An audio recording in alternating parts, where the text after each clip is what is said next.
We have 6 university colleges in Denmark. We have about 18,000 students and 2,000 teachers and staff.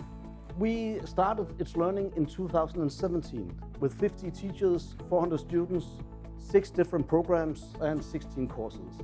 And they used itslearning for the spring of 18, and we used the result of their experience to figure out how to put the system into a context that works for our way of education. The project has a technical how to do all the integration with our systems, to make the schedule into itslearning, to make the students and the classes. And then we have a more organization thing about how to develop the skills of the teachers.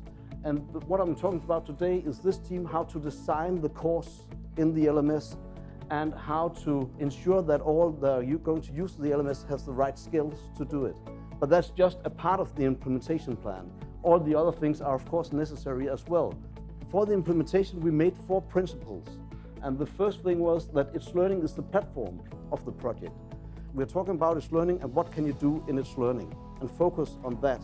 All teaching starts and ends in itslearning. So itslearning is the central platform.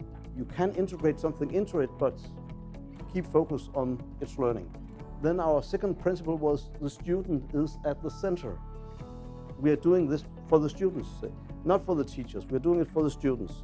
Then we are not just thinking of today, but we have to think in advance. What will come to teaching? We have to take these things in consideration as well. And then the fourth of our principles, we would like to cooperate with the other UCs. We are 6 UCs in Denmark, and 5 of these university colleges are using itslearning. And we want to not do it exactly the same way as they are, but talk together, get inspired, and make decisions between and collaboration between the UCs. Then we ask the students, what do you need an LMS system to do for you? What's the key features you want in an LMS system? They want one place to go to find what to do, when to do, and how to do it. They need integration with their schedule. They need mobile access. They want relevant notifications. In the ideal world, they just want to be notified about things when they need it and only what they need. And then they want uniform use by the instructors. So if you have one class and another course, then they're using not the same material, of course, but they are structuring the materials the same way. We did the same with the teachers. And what they say, it should be easy to create assignments and tests. It should be easy to reuse. So when you have made an assignment or a test, it should be easy to reuse that in another course. It should be easy to share with your colleagues. So instead of everyone making a test, you made one, you can share it with your colleagues. And then some of them wanted the learning analytics to be able to see, have the student read and understood what we are preparing.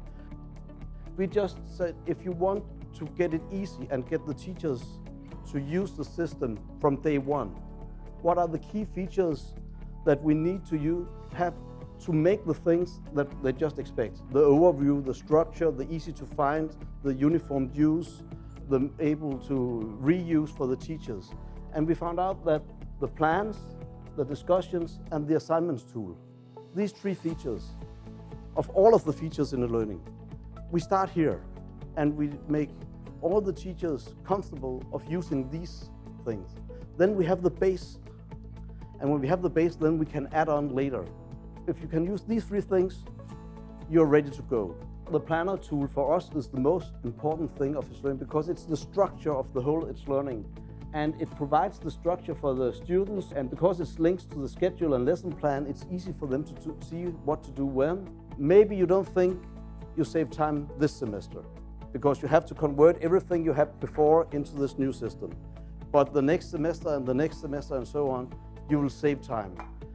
And now we made a lot of webinars and video guides about the other tools because a lot of the teachers want to use more in this learning, use learning paths, tests and quizzes, video and podcast, digital communication, cooperation, to be able to co-write in the same document, use the portfolio for the students to have their own portfolio, and feedback. So you can both be a teacher who wants to use it, or you can, as a manager of a program, say, I want all our teachers to have this course now because we think it's important for our strategical goals in our program.